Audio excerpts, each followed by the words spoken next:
اعوذ باللہ من الشیطان الرجیم بسم اللہ الرحمن الرحیم یا ایہا الذین آمنوا انفقوا من طیبات ما کسبتم ومما اخرجنا لکم من الارض ولا تیمموا الخبیث منه تنفقون ولستم بآخذیه الا ان تغمضوا فیه واعلموا ان اللہ غنی حمید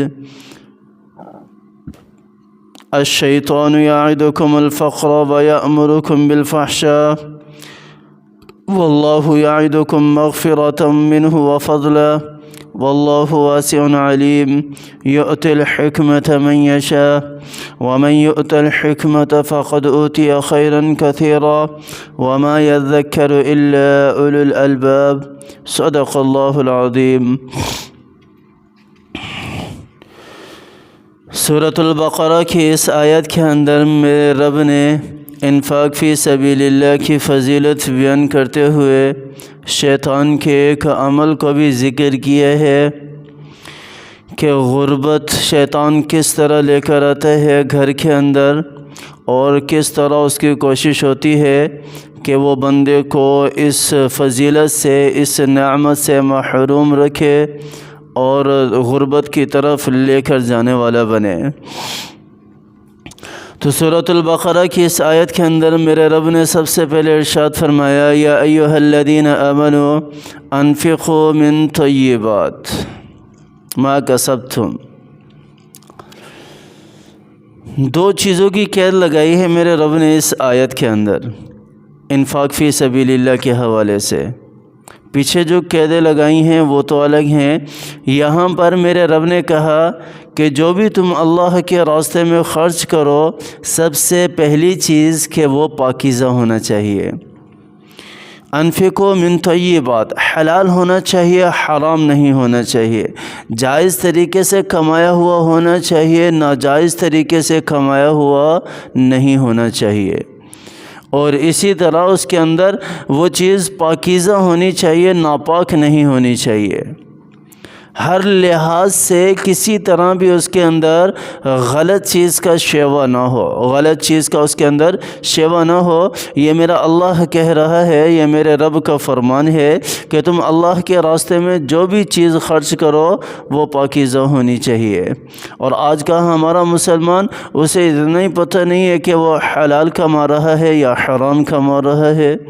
جھوٹ بول کر سارا دن اور سارا بزنس کرتا ہے، اور اس کے اندر دھوکہ بھی کر رہا ہے اور ملاوٹ بھی کر رہا ہے۔ ساری کی ساری خرابیاں ہمارے بزنس کے اندر آج کل موجود ہیں، اور پھر بڑے فخر سے مسجد کے اندر جمعہ والے دن 500 روپے دیتے ہیں کہ میں نے اللہ کے راستے میں خرچ کر دیے، میں نے اللہ کے راستے میں خرچ کر دیے۔ 500 میں بڑی بات کہہ رہا ہوں، 500 یہ دل گردے والے نکالتے ہیں، یہ بھی 500 روپے، ورنہ 10 روپے 20 روپے 50 روپے یہ دیتے ہیں ہم اللہ کے راستے میں۔ پہلی قید کیا لگائی؟ حلال ہونا چاہیے، حرام نہیں ہونا چاہیے۔ دوسری قید ما کسبتم، جو تم کماؤ اس میں سے۔ ایسا نہیں کہ کسی اور کا مال میرے پاس پڑا ہے تو میں نے اللہ کے راستے میں صدقہ کر دیا، کسی اور کی چیز میرے پاس پڑی ہے تو میں نے اللہ کے نام پر خرچ کر دی، یا کسی اور کا مال میرے ہاتھ لگا تو میں نے اس کو اللہ کے راستے میں خرچ کر دیا۔ ایسا نہیں ہے، ایسا نہیں ہے، بلکہ اللہ تعالیٰ نے یہ ارشاد فرما دیا ما کسبتم، جو تم کماتے ہو، جو تم حلال طریقے سے کماتے ہو، جو تم جائز طریقے سے کماتے ہو، جس کے اندر کسی قسم کی بھی حرام کی ملاوٹ نہیں ہے ذرہ برابر بھی۔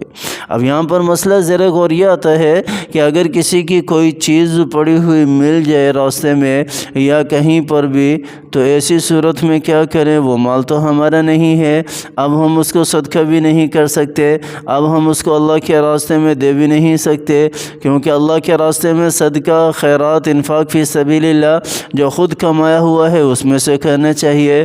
تو ایسی صورت میں بندہ کیا کرے؟ تو ایسی صورت میں پہلی بات تو یہ ہے کہ راستے میں پڑی ہوئی چیز کو اٹھانا ہی نہیں چاہیے، اٹھانا ہی نہیں چاہیے۔ اور دوسری بات یہ ہے کہ اس کے مالک تک اس چیز کو پہنچایا جائے۔ اس کے مالک تک اس چیز کو پہنچایا جائے۔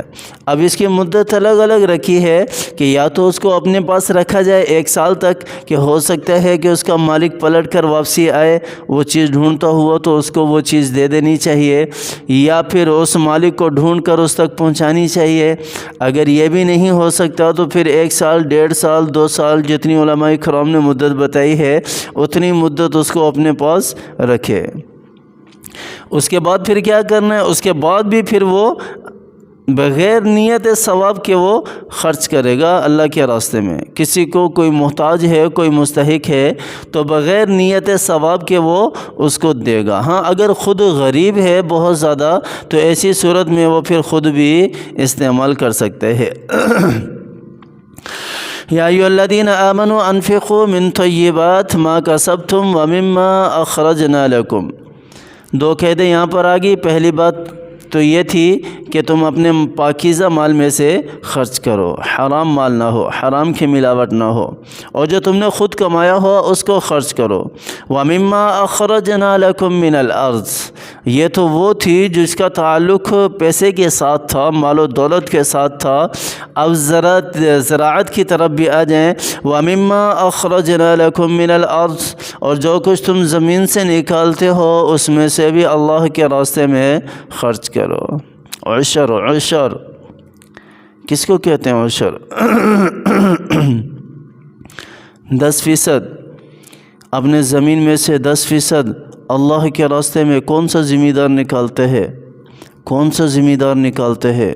کوئی بھی نہیں نکالتا، کوئی بھی نہیں نکالتا۔